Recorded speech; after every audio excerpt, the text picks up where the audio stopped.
Bueno, hola, ¿cómo están? Mi nombre es Giovanni Beltrán, soy de Bogotá, Colombia. Allá organizo un meetup que es el de JavaScript, el Bogotá JS. También ayudo a organizar algunas conferencias allá en Medellín, el JSConf. ¿Estuviste en la última JSConf? ¿No? En la última JSConf estuve ya hablando. Sí. Es la charla que voy a dar aquí también. Y actualmente trabajo en Miraculous, que es una startup de biotecnología. Ahorita estamos aquí trabajando juntos esta semana. Y en el tiempo libre pues me pongo a hacer juegos también. Entonces les quiero mostrar esto primero. Lástima, no sé, creo que no hay sonido. Fíjense que es muy difícil jugar y hablar. Entonces a ver si le puedo mandar el sonido. Parece, sí, ahí va. Ahora sí. Pero por alguna razón no me muevo. Che, eso es muy malo. Sí. Ya.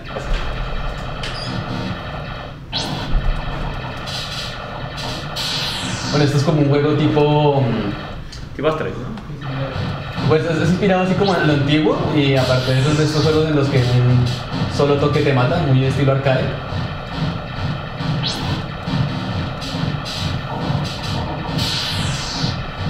Bueno, así ya soy mejor. Sí. Bueno, voy a morir ya porque no les voy a mostrar más. Acá no. Sí. Bueno, eso que ven ahí, ese es el código de todo el juego. Wow. Entonces, esto está hecho en JavaScript, corre directamente en el navegador, como pueden ver. Y pues les vengo a hablar de mi experiencia haciendo un videojuego de ese estilo. Si me quieren buscar ahí en Twitter o GitHub, pues ese es el handle. Y bueno, esto lo hice para un concurso. Hay un evento que suelen hacer cada año que se llama el JS 3Z Games. Es un game jam. Y lo que hacen es que durante un mes se plantea una temática cualquiera, ya lo vienen haciendo desde el 2012, y la idea es hacer un videojuego cuya restricción es que no puede pesar más de 13 kilobytes. La ventaja, o sea, lo que uno puede hacer es que esto puede estar empaquetado dentro de un zip, pero todo lo que sean los assets tiene que ir empaquetado con eso. Entonces, si hay una imagen, vaya también empaquetado y no puede pesar más de ese tamaño. Tampoco se puede uno hacer la trampa de conectarse, no sé, a un Firebase o algo así y jalar datos. No. Todo tiene que funcionar offline. Entonces esa es la gracia del concurso. Estos son algunos de los pantallazos de algunos juegos así como interesantes que han participado durante varios años. Pues como pueden ver, hay mucha variedad. Siempre pues, lo bueno es que se genera como mucha creatividad precisamente por la restricción. Entonces inicialmente pues a mí me gusta mucho como aprender las bases del lenguaje como para poder experimentar y cosas así. Y precisamente pues me llamaba la atención como ver hasta dónde podía llegar en este concurso. Entonces les voy a hablar de dos momentos de tiempo. Yo participé 2 veces, este año y hace 2 años. Entonces voy a comentarles la primera vez que participé, lo que aprendí, y luego lo que hice en la segunda vez. Bueno, como les comentaba, me gusta precisamente el hecho de la restricción. Te permite como ser un poco más creativo, buscar maneras en las cuales puedes solventar algunos problemas. Por ejemplo, cómo puedes usar el audio, cómo puedes hacer para que gráficos que realmente son muy simples se vean mejores, o ese tipo de cosas. Bueno, lo primero que hay que tener en cuenta es que no se puede usar ningún motor de juegos, no se puede usar ningún framework. El framework más famoso que se puede usar ahí para HTML5 es Phaser, pero nada más el solo minificado de eso pesa 800 kilobytes, entonces pues no se puede. En cuanto a libs, pues hay ciertas restricciones. Lo ideal sería usar solamente una sola cosa, o sea, algo que solamente haga una cosa bien. Entonces ahorita más adelante les voy a mostrar cómo qué se puede usar, pero pues sí hay como muchas restricciones, es muy complicado reusar algo, entonces casi todo toca hacerlo de ceros. Lo bueno es que pues uno puede experimentar y hacer algunas cosas ahí interesantes pues con la excusa de hacer un juego. Para la primera vez que concursé tenía el reto de cómo hacer sprites. Nomás pues para los que no sé, si no saben, el sprite es la imagen animada del personaje, el mismo Mega Man que tiene ahí, de cómo se mueve el muñeco ahí, y nada más esa imagen ya pesa un resto. Entonces, cómo hacer para de pronto darle vida a un personaje teniendo esa restricción de espacio. Entonces, lo primero que hice fue como inspirarme en cómo lo hacían antes. los juegos de Atari 2600, por ejemplo, los gráficos eran bastante sencillos y precisamente tenías el mismo problema, pues cómo hacemos para mostrar personajes carismáticos y que llamen la atención. Entonces yo me copié un personaje que aparece en esta canción, viejita. Bueno, te muere el sonido porque sí. Que es este personaje que está aquí. Este personaje tiene mucha pinta como ser un personaje de Atari. Y entonces lo que dije yo es, bueno, voy a ver cómo se, ¿no? Esa parte no, creo que por acá ya acá. Quería ver cómo podía hacer un personaje similar y precisamente usarlo para el videojuego. Entonces al final hice un editor en CodePen con el cual pues esto es como un muñeco monocromático, entonces lo pude convertir como en algo de ceros y unos. Imagínense como una grilla de bytes ahí y después aplicar algunas operaciones para hacer la animación. Este editor, a ver, todavía funciona. Vamos a hacer un ejemplo muy sencillo aquí para que vean cómo funciona. Esto no, esto. Vamos a hacer que solamente mueva la cabeza. Ah, no, la barrera. Es que este no está fácil de manejar. Ahora sí. Pues aquí uno le puede describir cómo quiere que sea la animación que haga. No, ya aplica algo. Bueno, y este es el primer paso. Entonces aquí este era como mi editor para hacer los personajes. La idea era hacerlo más fácil el proceso. Y bueno, aquí hay un ejemplo de cómo es el movimiento. Esto después lo apliqué aquí para hacer varias animaciones. Pero como les comentaba inicialmente, esto es una grilla de ceros y unos, donde un 1 es donde hay un píxel y un 0 donde no. Y para hacer una animación lo que hice es, por ejemplo, en el caso del movimiento de la cabeza, pues no vale la pena guardar el mismo dibujo dos veces, siendo que esta información aquí es redundante. Entonces simplemente almacené información, la primera información que sería el muñeco normal, y luego simplemente la diferencia que había entre ese frame y el siguiente frame, que sería esta diferencia. Entonces es parecido a un XOR. Entonces le aplica solamente la diferencia y te convierte una imagen en la siguiente, que era lo que estábamos viendo ahí atrás. Siguiendo ese proceso, hice varias animaciones del personaje. Y bueno, tenía unos problemas en cuanto a cómo hacer para que escribir directamente bytes en estos archivos planos, porque precisamente por restricciones del navegador pues no se puede, entonces me tocó pasarlo a otro formato. Pero finalmente queda un código así, estas letras así raras, y esas letras raras y todos esos caracteres forman todos los sprites que tiene un juego. Entonces normalmente los juegos que se hacen en los concursos son muy sencillos, como el primero que les mostré, triangulitos o bolitas, pero este tiene como 10 o 15 bichos diferentes con diferentes animaciones. Lo otro que apliqué para este otro juego que les voy a mostrar era cómo hacer la IA, cómo hacer que los personajes se movieran. Entonces para eso lo que hice fue hacer como una máquina de estados muy sencilla, en la cual todos los personajes, o sea, un enemigo tiene unos movimientos que son generales para todos, como saltar, atacar, moverse, saltar, cosas así. Y luego para cada uno de los diferentes monstruos le pongo un patrón. Ya ven como en los juegos antiguitos que los personajes, los enemigos tienen como un patrón que saltan, mueven o disparan. Entonces eso fue lo que hice. Y esto es como, imagínense, como una serie de instrucciones muy básicas. Entonces como, vaya a la izquierda, salte a la izquierda, espere. ¿Esa es la diferencia? No, la diferencia es este otro de acá. Este es un poco más complicado de ver, pero créanme que esto es un muñeco. Y empiezan a hacer la diferencia para cada uno. Aquí están numerados como para yo saber qué estaba haciendo en cada uno de ellos. Lo que vemos es que a este le aplico este y se empieza a modificar el frame. Estos son simplemente para los movimientos. Entonces, por ejemplo, este es un salte. Son como algoritmos diferentes de comportamiento para cada enemigo. Salte, espere, ataque. Y lo último que hice para ese que les va a mostrar es un juego de plataformas. De nuevo, en los juegos de plataformas normales lo que uno suele hacer es como un tile set súper grande en el que uno coloca todo un mapa. La grilla. Y uno empieza a decir, aquí va a haber un hueco, aquí va a haber un poder. Pero pues precisamente esa grilla es demasiado pesada, entonces lo que hice fue más bien definir unas plataformas como funciones matemáticas. Entonces, por ejemplo, son pendientes o funciones de seno, coseno, y luego lo que hacía era concatenarlas. Y para al final describir un nivel de esta forma. Estos son los enemigos que van. Estas son las plataformas que aplican. Entonces, por ejemplo, esto es una línea recta, después esto es como una pendiente. Sí, bueno. Y aquí cada una escribe algo. ¿Bueno, el anterior? ¿Puedes decir el anterior? ¿Sí? ¿Pregunta? Sí. No, bien. Por ejemplo, aquí dice A, F, A, etcétera. Por ejemplo, dice A 6 veces, F 6 veces. Que sería como esa que está aquí arriba, que es como. Ya no me acuerdo, pero es como una pendiente así. Y bueno, el resultado es esta que se ve acá. Entonces, bueno, aquí están los muñecos que les decía. Entonces, ¿sí ven? El personaje sí es parecido al que les al principio. Y bueno, ya una vez lo terminé, yo me emocioné mucho y hice hasta un tráiler. Entonces les voy a mostrar cómo quedó, para que vean todo lo que tenía el juego.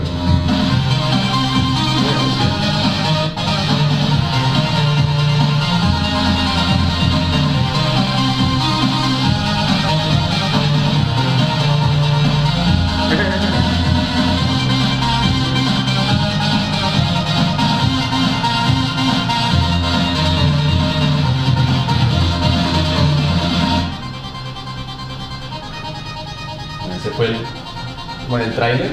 Estaba muy contento, muy emocionado con el juego, pero nada. Ahí cuando vi los resultados quedé de 40.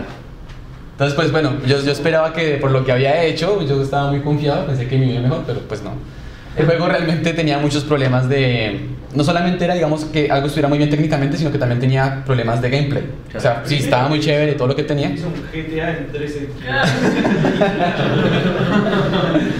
Pero el problema era ese, que, o sea, estaba muy bien implementado de pronto, o sea, para mi percepción hicimos cosas muy buenas técnicamente, pero ya cuando alguien lo jugaba pues no era tan divertido.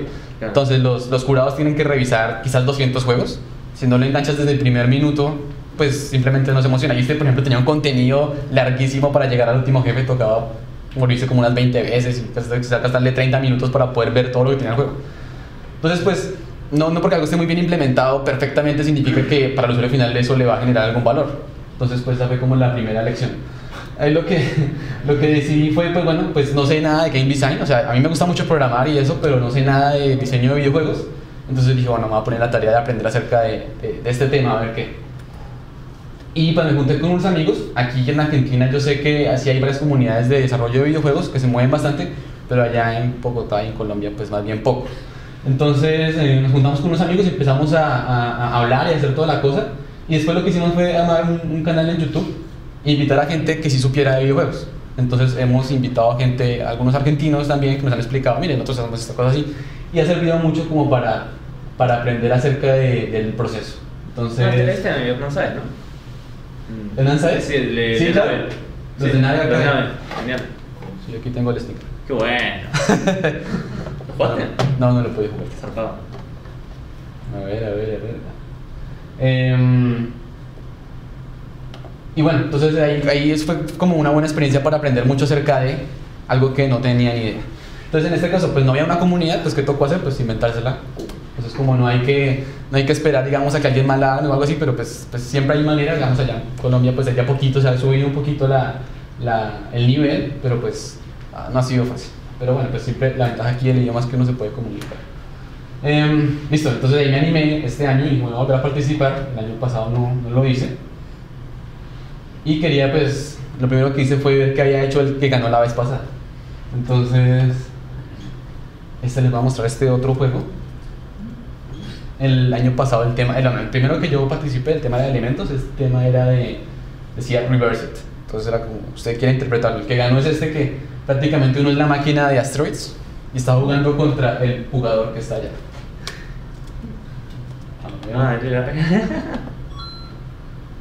Pues aquí está el jugador. Nosotros somos la máquina que le bota a los Asteroids.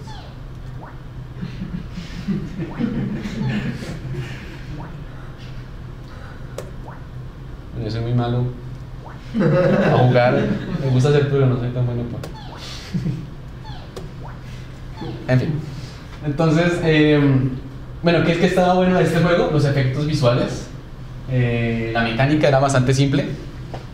Y lo bueno es que el concurso, por la naturaleza, es que todo el código que uno suba, todos los juegos que se suban, tiene que ser open source. Entonces cualquiera puede ver el código que se hace.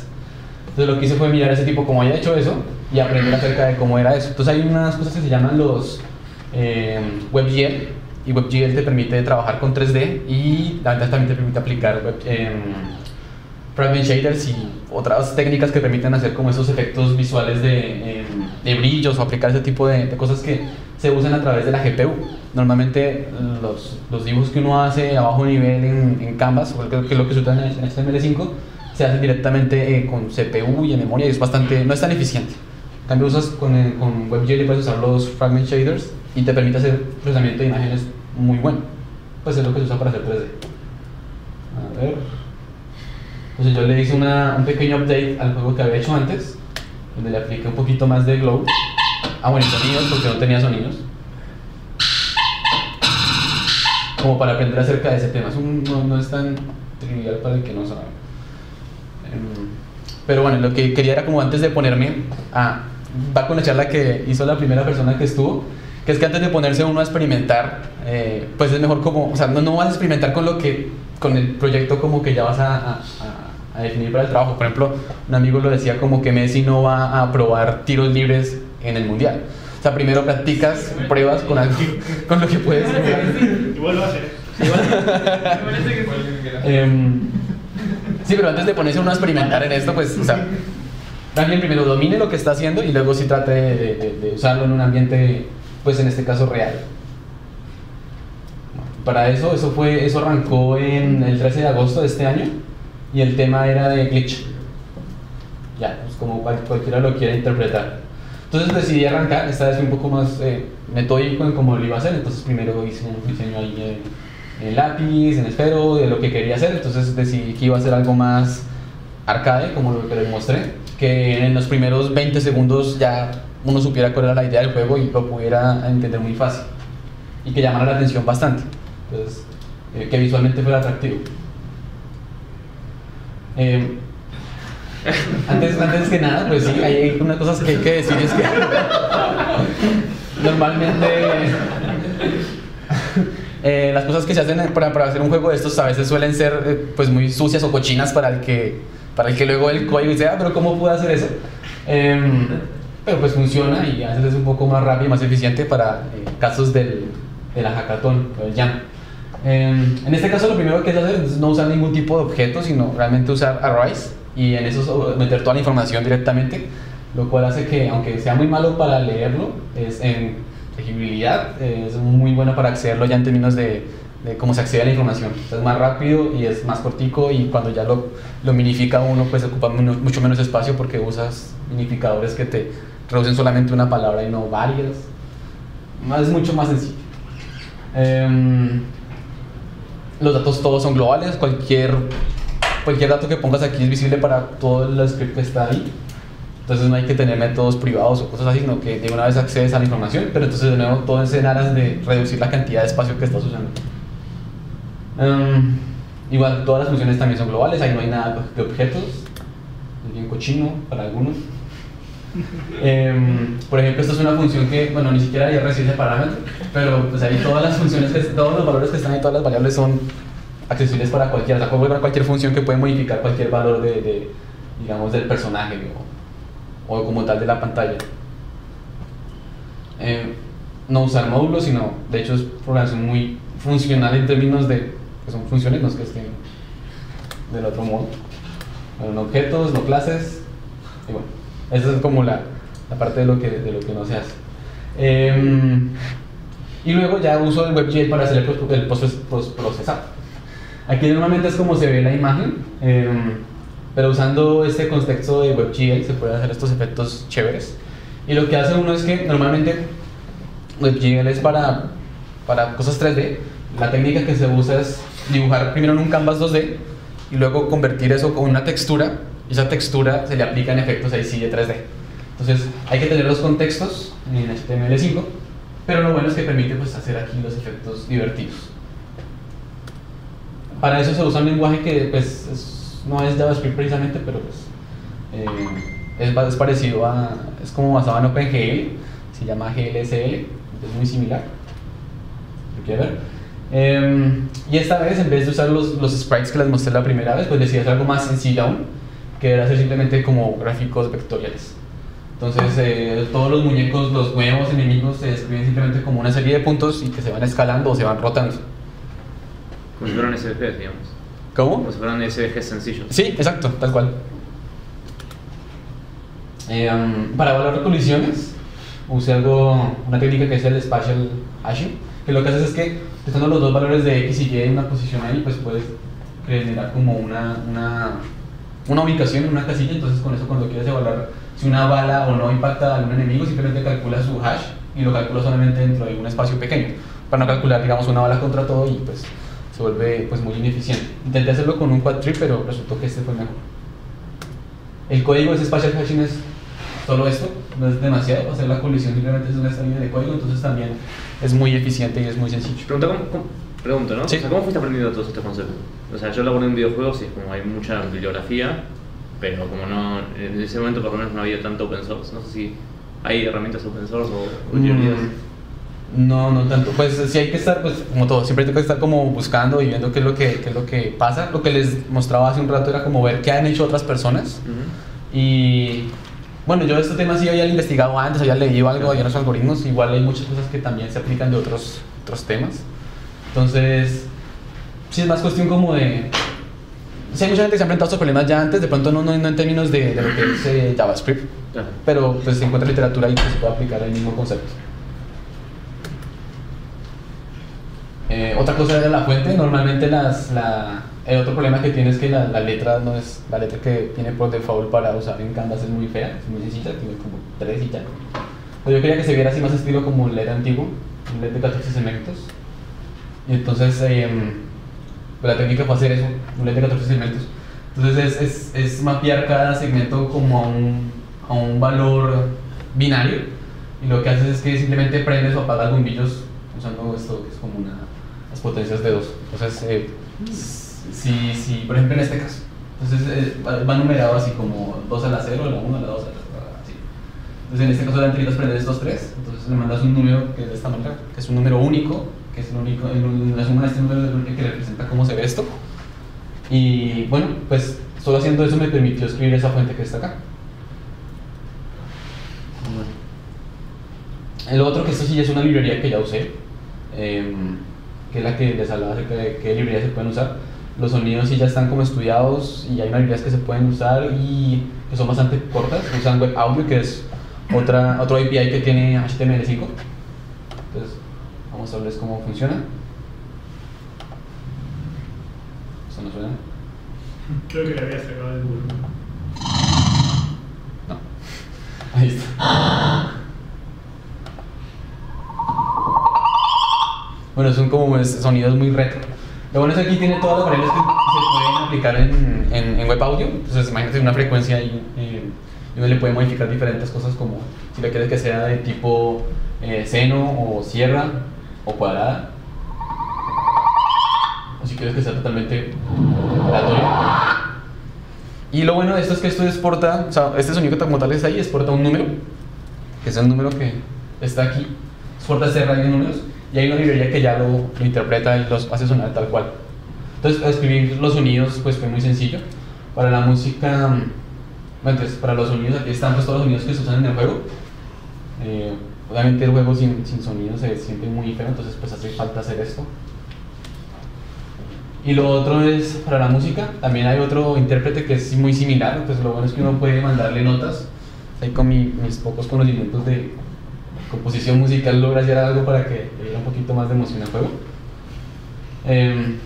Y finalmente, para los comportamientos, lo que hice fue, para los enemigos, en este caso lo que hice fue, pareció el anterior, describes un personaje, un enemigo, y todos tienen un comportamiento muy similar.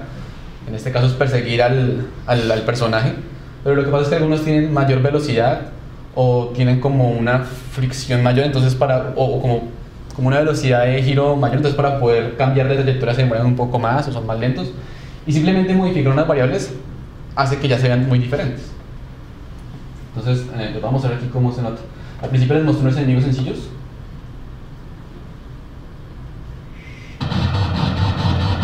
Y hay dos tipos de enemigos. Unos son los bichitos que construyen, que generan los enemigos, y los otros son como los que andan por ahí. Entonces estos que son como balas, los que están girando y los que lo perseguían uno al inicio, son los mismos. O sea, verían todos como el mismo comportamiento y lo único que no le cambia es que por ejemplo, las sierras simplemente no persiguen al enemigo, y las balas también, sino simplemente siguen derecho. Y ya con eso hay un montón de comportamientos diferentes. Entonces estos sí, por ejemplo, sí persiguen. Entonces como reusar, o sea, el mismo template que ya se ejecutó, se puede reusar bastante. Esas eran pruebas que yo hacía y estaba grabando así cómo se comportaba.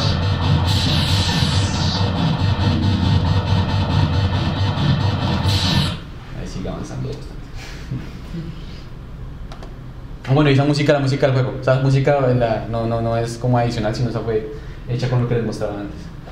Y bueno, eso traté de hacerlo así como en corto tiempo, precisamente para obtener retroalimentación lo más pronto posible. Porque como les contaba en la primera vez que participé, yo obtuve feedback poco cuando lo presenté. Y pues sí, me vine a enterar de que estaba muy roto el juego en muchas cosas. ¿Cuánto dura? O sea, ¿cómo es como vos arrancás y ese que cuánto tiempo dura el jam? Es un mes. Okay. Puedes entregar desde el día número 1, pero pues también hasta el último deadline que hay ahí. La persona que organiza el jam revisa como que pues, sí cumpla con las condiciones y lo deja ahí como disponible para que cualquiera lo pueda jugar. Pero pues yo lo que hice fue desplegarlo sobre un Google GitHub Pages, y ahí sí ya pues empecé a preguntarle a mucha gente. Entonces como había tenido esta comunidad como les comentaba antes, pues empecé a preguntarle pues por foros o por diferentes lados como para ver qué me decía la gente. Entre más pronto mejor. Imagínense como si también tuviesen una startup y están haciendo un producto, lo mismo. Pues entre más pronto reciban feedback, pues mucho más rápido pueden acomodar el producto. Y bueno, pues sí, establecer prioridades para cada canción, pero tampoco como casarse de pronto mucho con una idea. No, es que yo quiero que sea así y todo el mundo le dice uno que está mal, pues no, pues más bien mire por qué a la gente de pronto no le gusta y pues simplemente acepte que de pronto eso que le dicen puede mejorar lo que está haciendo. Cuando arrancaste, o cuando estás en este mes de desarrollo, ¿le metes muchas horas a...? No, pues el problema es que yo estaba trabajando, entonces me tocaba no dormir, entonces me tocaba trabajar y en la noche darle, y sobre todo los fines de semana pues tratar de avanzar lo más posible. Entonces sí estuvo un poco duro ese mes, pero pues yo quería hacerlo. O sea, me había quedado como con esa espinita de que no había podido dormir también hace 2 años, entonces quería vengarme y a ver si tiene que irme bien, y pues también quería probar si realmente todo eso que había estado estudiando antes de Game Design se había servido para algo. Pero esa primera versión que yo lancé, que no tenía muchas cosas que ya vieron ustedes antes, la lancé como en 1 semana y media, 2 semanas. Pues porque hay los colores o los sonidos o las visuales no son tan... Ahí por ejemplo no tenía música, esa música con la que le puse ahí como adicional simplemente para mostrar el videito. Pero ya tenía las cosas básicas. Entonces las cosas básicas eran, si te tocan mueren, la idea es aguantar el mayor tiempo posible y continuamente van saliendo enemigos. Ya. Eso era como todo el gameplay. Y ya con eso recibí un montón de retroalimentación. No, como que no se sabe uno cuándo aparece el bicho, que está muy injusto, un montón de cosas. Entonces lo que hice fue tratar de definir primero el juego y luego con este feedback empezar a darle. Y bueno, sí, lo que les decía, pues no dormí. Y bueno, lo que hice fue anotar todo el feedback que me dieron. Y basado en eso fue que empecé a iterar. Y quedó lo que quedó. Entonces bueno, voy a hacer todo lo más, básicamente enfocarme en dejarlo lo más perfecto posible. Entonces el resultado fue que bueno, ahí en el concurso tiene varias categorías de premios. Entonces hay uno que es como popularidad. Entonces en Google Plus, que no sé quién usa eso, pero ahí quedé en segundo lugar, pues solo 15 votos, eso no fue mucha la cantidad de gente que votó. Y los otros ya eran en Twitter y en Facebook. En Twitter, bueno, en Facebook gané, que es el Glitch, 220. Bueno, igual yo empecé a spamear por todo lado como loco, para que me votaran. Y en Twitter, ahí está, en Twitter también se ganó. Y después había otro premio, que estaba bien interesante, que eran las mismas personas que participaron en el Game Jam podían votar por cuál les había parecido el mejor juego. Y ahí también me votaron. Qué bien, sí. Y ya en el que me interesaba, que era en el de desktop, pues ahí ya era un set de jurados, eran como 8 personas, y ahí también gané. Me quedé primero lugar, entonces ya. Ya descansé. Bueno, tuvo muy buen feedback, entonces bueno, sirvió, o sea, sí sirvió el proceso, entonces estuvo buena la situación. Y precisamente porque como mucha gente le gustó, mucha gente me dijo, pues ve, ¿por qué no lo sube a Steam? Pues ya, esto lo mostré hace un rato, pero ya lo subí a Steam y ya quedó en Greenlight, entonces no sé cuándo lo subo, pero de pronto por ahí. Pensaba hacerlo en diciembre, pero pues no tiene mucho sentido competir contra los otros juegos. Más bien lo subo. Sí, el 6 de diciembre. Más bien lo subo para enero o febrero, que es cuando casi no hay nada. Y pues no nos queda falta mucho para que quede bien. Y ya, ahí está. Si lo quieren jugar, este es el link. Aunque también creé otro dominio que se llama glitch.io. Pero aquí es donde está la entrada original que hice. ¿Y eso es open source también todo? Sí, esto es open source. Qué bueno. Ahí pueden entrar, ahí está. En ese link aparece el link de GitHub. Y pues es la página del concurso y pueden ver otros dos que están ahí. Y ya.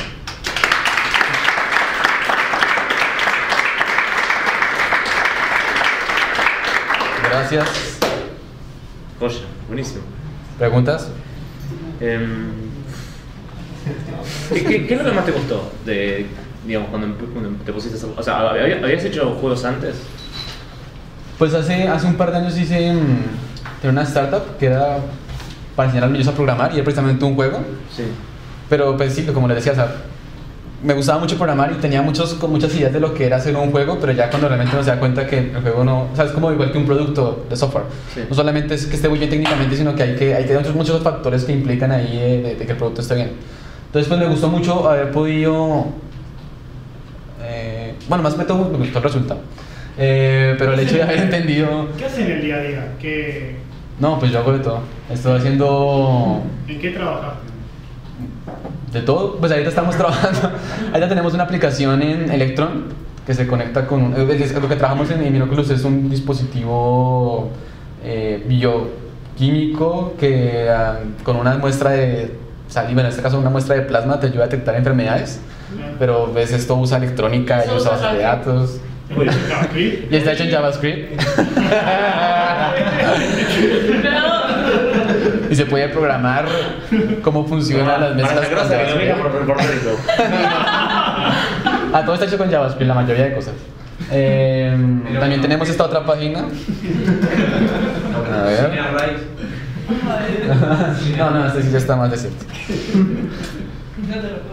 También tenemos esta otra.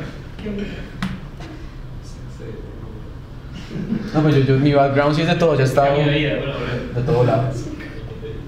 Ahí está cargando. Ya está llegando al punto de ponerse una hostería en la costa brasilera. Este es un proceso que prácticamente lo que hace es consulta literatura científica acerca de lo que se está investigando en la empresa y te halla una relación entre DNA, enfermedades y unas moléculas que se llaman microRNAs y te la trafica de esta manera para que uno como investigador en el tema pueda saber cómo está relacionado, a ver, no sé, cada cosa como este que es una enfermedad pulmonar con un montón de estas moléculas y para cada molécula uno puede saber pues de dónde viene la relación que nosotros hablamos. Y bueno, esto está hecho con Sigma y bueno, pues, me gusta hacer de todo un poquito. Entonces este es visual, pero el otro que también tenemos es... Ay, ¿dónde está? ¿Por qué no aparece? Espérenme un momento y les muestro el otro.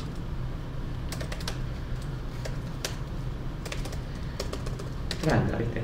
No, pero sí, yo tengo videojuegos zarpados, ¿viste? No, sí, inicialmente me empecé a aprender el JavaScript precisamente porque yo hacía videojuegos, pues trataba de hacer videojuegos en Java. Uf. Entonces el problema era qué tan fácil era distribuir el juego, aunque Minecraft está hecho en Java inicialmente. Bueno, entonces decidí aprender JavaScript porque era mucho más fácil compartir un link y que una vez uno pudiese ver el resultado.